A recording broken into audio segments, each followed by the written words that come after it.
Bueno, buenas tardes. Nosotras venimos de Grow Género y Trabajo, ubicado en Argentina, aunque tiene un trabajo a nivel LATAM. Primero que nada, agradecer a Smart City, la expo en Santiago del Estero. Ahora nos estamos encontrando en el Nodo Tecnológico. En el nodo tecnológico. Bien. En principio les vamos a contar qué es Grow Género y Trabajo. Es una organización con más de 10 años de experiencia. Somos una asociación civil cuya misión es lograr la igualdad de oportunidades para mujeres, varones y personas de otras identidades en el mundo laboral. Por lo tanto, colaboramos en la transformación cultural. Estamos compuestos por alrededor de más de 30 profesionales de múltiples trayectorias y que todos y todas convergemos en los estudios de género. Bueno, mi nombre es Solana Alba, soy licenciada en Sociología y pertenezco al área de Relaciones Institucionales. Y mi compañera es Cali Padilla, tallerista especialista en diversidades del área de formación de Grow. El panel que vamos a presentar se llama Recorriendo un día tradicional en la ciudad desde una perspectiva de género interseccional. Así que los y las invito a escucharnos. Bueno, arrancamos con esta primera placa. Es un collage, como pueden ver. La idea es pensar por qué ahora. La importancia de por qué hablar hoy desde una perspectiva interseccional. Y arrancamos con la foto de arriba de todo, que nos trae el Ni Una Menos, ¿no? Ese movimiento que empezó en el 2015 y que contabilizaba una mujer muerta en manos de la violencia de género cada menos de 24 horas, ¿no? Lo cual puso en agenda la importancia de la violencia de género y de las cuestiones de género a nivel general en nuestro país, y lo cual se fue replicando en toda América Latina, como bueno, cada uno ya sabrá. Asimismo, tenemos varias otras fotitos, ¿no? Podemos pensar en otros grandes hitos como la ley de matrimonio igualitario, ¿no? Que sentó un precedente en cuanto a el tratamiento de las cuestiones de orientación sexual, que fue pionera en nuestro país a nivel regional. También tenemos el cartel de acá abajito, ¿no? Que habla de la criminalización de las travestis, y esto también podemos rastrearlo en relación a la ley de identidad de género, que también fue otro gran precedente que empezó a debatir la ciudadanía en términos interseccionales, ¿no? Ya no solo pensar en el género, sino también pensar en la orientación sexoafectiva, pensar también en la identidad de género, y intentar incluir dentro de la ciudadanía aquellos colectivos que todavía no eran usuarios plenos del derecho. Y por último tenemos acá esta imagen que tiene que ver con el Black Lives Matter, que fue un movimiento que surgió en el 2020 a raíz de el asesinato en manos de un policía de George Floyd. Bueno, fue un hecho bastante trágico. Se lo acusaba de haber usado un billete de $20 falso, ¿no? Y por ese simple hecho un policía lo detuvo y le provocó asfixia hasta matarlo, ¿no? Entonces, traemos esto para hacer como un mapeo, un paneíto de algunos ejes que vamos a estar trabajando a lo largo de la exposición. En lo que refiere a las ciudades, ¿no? La planificación urbana y a pensar en ciudades desde una perspectiva más inclusiva, traemos tres enfoques, ¿no? El enfoque que tiene que ver con la inclusión espacial, ¿no? Que habla de, bueno, la vivienda, el agua, el saneamiento, ¿no? Las condiciones de hábitat que sean dignas. El enfoque social o la inclusión social, que tiene que ver con garantizar la igualdad de derechos y la participación de todas las personas, ¿no? Y fundamentalmente tiene que ver con estos tres ejes: el transitar, el vivir y el opinar. Lo que tiene que ver fundamentalmente, ¿no?, con la democracia y con la posibilidad de ejercer los derechos. Nos vamos a centrar sobre esta perspectiva, vamos a hablar desde una perspectiva de derechos, ¿no? Vamos a pensar la interseccionalidad, que es un enfoque en sí mismo, y también lo vamos a pensar desde una perspectiva de derecho. Y por último, otro eje más fundamental a la hora de pensar la inclusión tiene que ver con la inclusión económica, ¿no? Que tiene que ver con crear puestos de trabajo y garantizar la democratización, ¿no?, de los beneficios, de las ganancias, de los ingresos. Pero, como bien les decía, nos vamos a centrar en la inclusión social y por eso lo hemos puesto resaltado. En este sentido, a la hora de problematizar, ¿no?, una inclusión social, tenemos que entender que vivimos en una sociedad que está atravesada por la cultura, y la cultura tiene que ver con aquellos signos, aquellos mensajes, aquel lenguaje que nos permite participar de una vida social y que arranca desde el círculo más pequeñito, que tiene que ver con el desarrollo de la persona, con el ámbito de la socialización primaria, con lo que se aprende en el hogar, ¿no?, con esas primeras relaciones que van semantizando el mundo, que van significando la realidad y que nos van enseñando no solo a entender nuestro lugar como parte de un mundo de personas, sino también a entender el lugar del resto de las personas, ¿no?, y de las instituciones, y poco a poco nos vamos introduciendo en lo que tiene que ver con la cultura pensada como la percepción social. Y ahí aparece la escuela como ese segundo momento, aparecen los bienes culturales, aparecen las series, las películas, los dibujitos, empiezan a aparecer los libros, aparecen los medios de comunicación, aparece el cine, por nombrar algunos, ¿no?, porque digo, el mundo está imbuido de cultura, ¿no?, son códigos que están en todos lados. Sí. Y por último, tenemos el último de los círculos, que tiene que ver con el comportamiento organizacional, que tiene que ver con las instituciones y que tiene que ver, ¿no?, con ya un momento de adultez y el aporte que se va a hacer a la cultura, ¿no?, ese momento de regreso a la sociedad. Y fundamentalmente, como somos Grow, Género y Trabajo, y nos encargamos o intentamos al menos plantear un enfoque inclusivo en términos de género, principalmente, el género también es una construcción social que se aprende desde la más pequeña infancia y que se sostiene, de hecho, hasta bien entrada la adultez y, bueno, básicamente a lo largo de toda la vida, ¿no? Es una variable, no me sale la palabra ahora. Transversal. Transversal, ahí va, gracias. Es una variable transversal. Uy, ¿cómo estoy? Bien, en este sentido, en el que vamos aprendiendo distintos mensajes, vamos aprendiendo a hablar un lenguaje, distintos códigos, vamos aprendiendo el lugar de las personas en el mundo. La pregunta que movilizó esta charla, este encuentro, es: ¿a quiénes nos imaginamos como usuarios universales del espacio público, ¿no? Y esto para pensar tanto a nivel político, a nivel estatal, a nivel de marketing, a nivel de comunicación, ¿no?, en todos los niveles. ¿Quién es ese usuario universal? Le paso la palabra a mi compañera, que nos va a contar un poquito más. Bueno, para pensar un poco esta pregunta que introdujo Cali, nos parece muy importante traer el concepto de androcentrismo, que es un conjunto de ideas, de prácticas, de representaciones que ponen al hombre como un sujeto universal, que está en el centro de la sociedad. Esto trae aparejado escenarios desiguales. ¿Qué hombre, qué varón igual? Un varón blanco, heterosexual, con una clase social privilegiada, incluso si podemos llegar a pensarlo. Lo que nos permite ver el androcentrismo es un modelo de cómo se va organizando la sociedad en torno a eso, que no hace falta una legitimación constante, ya el mismo orden social lo reproduce en sus prácticas. Por otro lado, para pensar esto de las oportunidades diferenciales, estos escenarios desiguales, nos parece interesante la noción de privilegio. ¿A qué nos referimos con privilegio? Acceso a oportunidades a partir de factores de apoyo.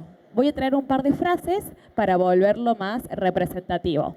Por ejemplo, a mí nadie me regaló nada. Yo conseguí todo sola o solo. Si yo puedo, todos pueden. Y la última, yo me forcé para estar donde estoy.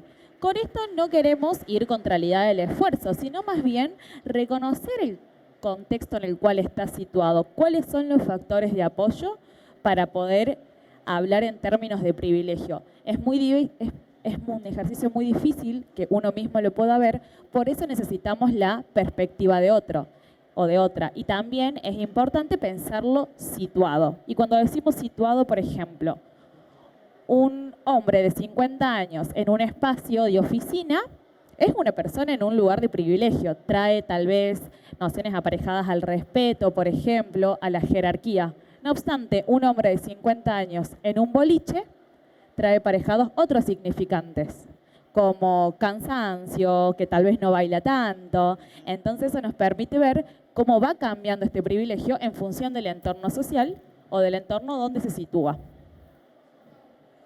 Bien, para pensar el privilegio está asociado a una construcción sociocultural de género. ¿A qué nos referimos con esto? Es una construcción que se suele vincular a la diferencia sexual, no obstante, esto es algo que la agota. Es relacional, ya que define lo que es ser varón y lo que es ser mujer. Asocia determinados comportamientos, determinadas prácticas, formas de expresarse. Se construye en un determinado tiempo y lugar y signa roles y responsabilidades. Por lo tanto, determina las oportunidades. La construcción sociocultural de género está asociada a la identidad y a cómo nos expresamos. Por lo tanto, no tiene relación con la genitalidad. Entonces, esto condiciona modos de moverse, de desenvolverse en los lugares. Y, por ejemplo, para ser un poco más gráficos, esto va cambiando. No es lo mismo lo que era ser mujer en los años 50 o lo que es ser mujer en Asia, por ejemplo, en Oriente. Tal cual. Pensando en el hijab, ¿no? Que las mujeres no pueden conducir, bueno, para ahí pensar algunas como diferencias. Sí, ni hablar, incluso podemos traer acá, bueno, todo lo que vivimos en Qatar, cómo se puede ver el contraste de las culturas. Ahora bien, nos parece interesante traer este dato de la distribución de las licencias de conducir por género para dar cuenta, bueno, de estas oportunidades desiguales.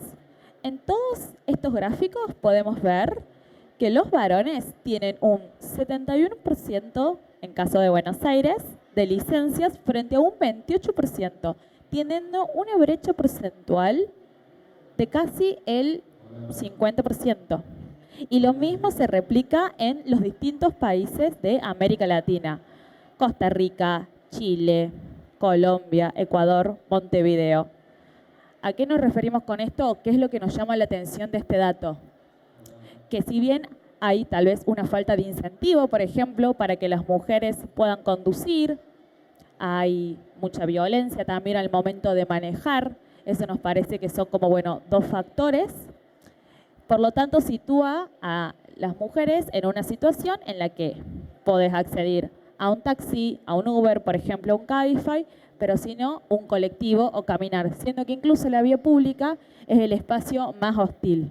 Tal cual. Y pensar también, por ejemplo, en que los oficios como taxis, remises, autobuses, todo lo que tiene que ver con la logística y el transporte, también implica, ¿no?, como una carga de género con un contrapeso bastante grande que hace que en general sean los varones quienes tienen que hacer esas tareas, ¿no? Digo, también para pensar las posibilidades de diversificar el mercado de trabajo. Exactamente. Eso lo pasamos. Bien. Ahora, por ejemplo, cuando hablamos recién de la falta de licencias, esto vendría a ser una especie de barrera. Ese nos parece un concepto súper importante. Y tenemos distintos tipos de barreras. Barreras que son materiales y barreras que son simbólicas. Las barreras materiales son aquellas más explícitas, como por ejemplo la falta de infraestructura.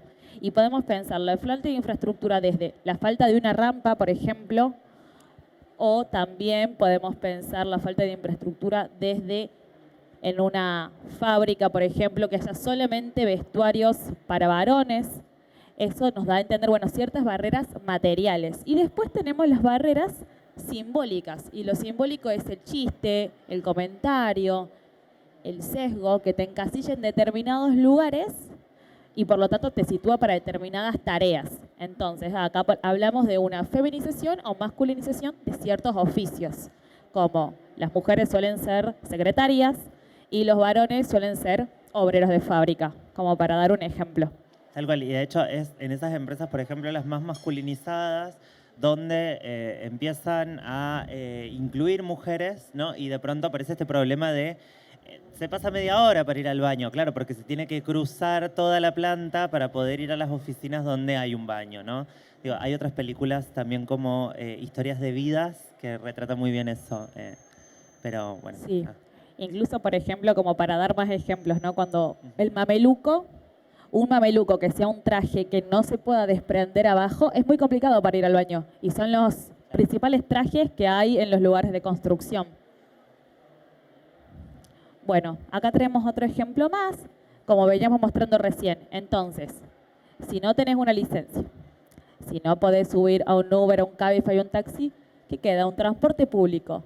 Y un transporte público, cuando sos madre y tenés el cochecito, el niño, la niña en tus brazos, es muy difícil subir sin ayuda de otra persona. Aparte que tenés a la gente atrás que seguramente te está aburriendo. Entonces, esto nos permite ver, digo, ¿para quién está diseñado si no tiene en consideración a las personas que son los mayores usuarios de transporte público? Claro, tal cual. Sí, digo, las mujeres no tienen licencias de conducir y por lo tanto son en porcentaje usuarias más habituales de los transportes públicos, y así todo el transporte público está pensado desde una perspectiva en la cual el usuario va a ser un varón heterosexual, ¿no? Y también para pensar qué implica todo eso cuando no hay licencias en relación a, bueno, ¿cuál es tu lugar? Y evidentemente el espacio doméstico. Si salir de la casa implica todo este ejercicio, toda esta serie de complicaciones, es más probable que te quedes en tu casa, ¿no? Digo, para pensar ahí un poquito más en profundidad, porque traemos la hermosa placa. Bueno, de todas maneras, sabemos que tanto las mujeres como otras identidades habitan el espacio público, habitamos el espacio público, no, pero de maneras diferenciales. Quienes ocupan el centro del espacio público y quienes van yendo hacia los márgenes. Por eso es que queremos hablar de interseccionalidad.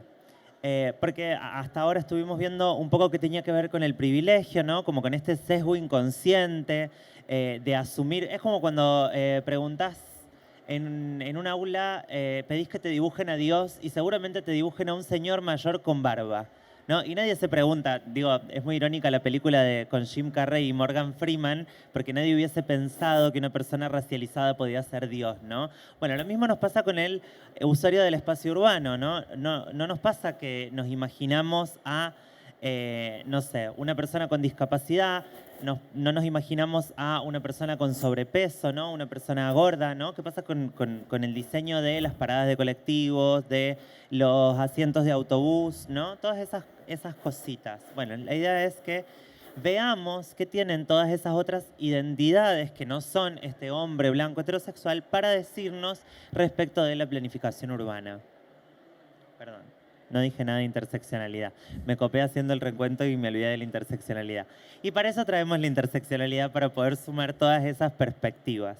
Hasta ahora habíamos visto que había una desigualdad en términos de género, pero sabemos que hay otras desigualdades, además del género, y que a veces esas desigualdades se empiezan a chocar. Por ejemplo, acá tenemos chocar, qué manera brusca de decir las cosas. Se encuentran, se cruzan. Acá tenemos una mujer racializada que se encuentra entre dos calles, ¿no? El género y la etnia. Es muy gráfico el dibujo porque ella está con los lentes mirando las oficinas, ¿no? Como que está mirando el mercado de trabajo por la tele, como que no participa, ¿no? Como que lo está mirando desde afuera.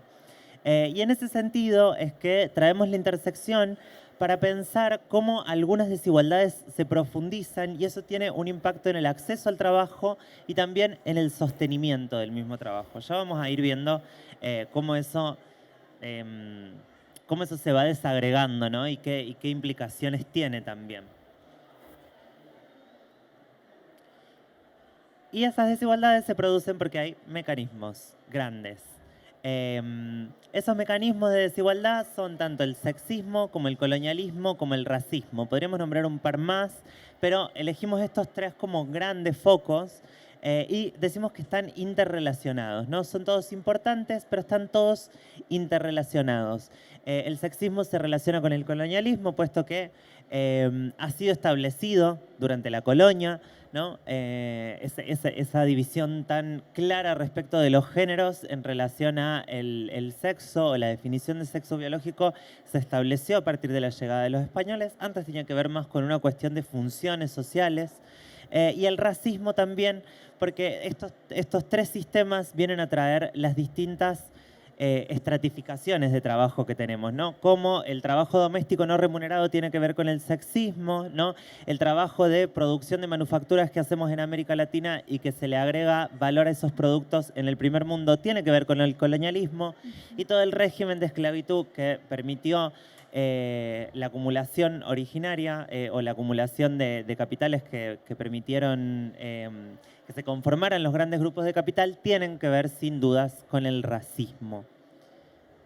Acá les traemos un damero, así se conformaban las ciudades durante la colonia, digo, para que empecemos a pensar que esa planificación del espacio estaba pensada desde el androcentrismo, también estaba pensada desde el colonialismo y desde el racismo. Me falta la mitad de la PPT. Yo digo la verdad. ¿Cómo? Bien. Claro, pero me falta la mitad de la PPT. Para ir cerrando un poco, podemos usar este slide, ¿no? De aproximarnos a cómo ha sido tratada la diversidad a lo largo de la historia, ¿no? Y los distintos tipos, ¿no? Primero la indiferencia, como las personas con discapacidad no tienen nada que aportar, podríamos pensar lo mismo de distintos colectivos e intercambiar esto. La condena, con esta cuestión de, por ejemplo, las personas racializadas son salvajes y como son salvajes son peligrosas. La persecución, ¿no? Las mujeres trans son un peligro, acá aparece la activista Diana Zacayán. La patologización, las personas con identidades o orientaciones sexoafectivas diversas padecen de una enfermedad, las terapias de electroshock de los 50, la manicomialización y demás. Y por último, la rehabilitación. Todo esto lo traemos porque nos interesa, nos vamos a saltear todo esto y vamos a ir al finalcito, que hoy me pasé de largo. Que es fundamental integrar las voces de los colectivos que no están pensados desde la planificación urbana como universales. Es importante traerlos porque nos vienen a decir qué cosas del ejido urbano, de la planificación del espacio, de la arquitectura, ¿no? Están pensadas desde un privilegio que no tiene en cuenta qué tienen para aportar el resto de las personas. Así que eso es más o menos lo que veníamos a traerles de Grow en una versión bastante resumida. Nos hubiese gustado decir un poquito más, pero el tiempo apremia.